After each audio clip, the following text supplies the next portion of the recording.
Hello guys, how are you? Hope you all are doing well. Today in this video tutorial guys, I am going to show you how to highlight and share text as a quotes from website in your Google Chrome browser on Android device. So this is a new update of the Google Chrome browser. First of all, you need to update the Chrome browser from the Google Play Store.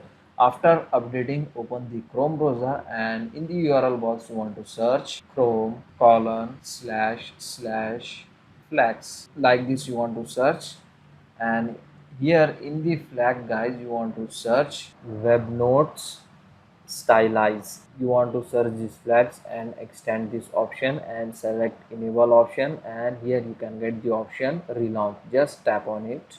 After reopening your Google Chrome browser, for example, now I am going to open one website. So guys, this website I have opened. Now I am going to select some text to make quotes.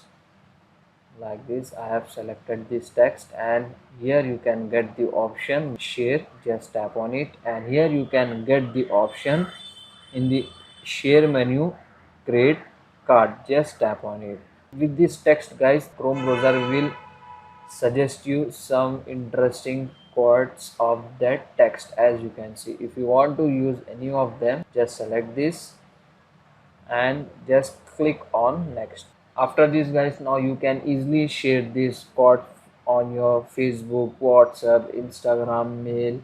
So now I am selecting WhatsApp. So as you can see guys, I have sent this quotes to my friend. So guys, this is the very nice and very useful feature added in the Google Chrome browser to quickly create the quotes from the text. So that's it for today guys. This is a short and very simple video. Hope you enjoy this. If you enjoy, please guys don't go back without like, share and subscribe our channel. Thank you very much.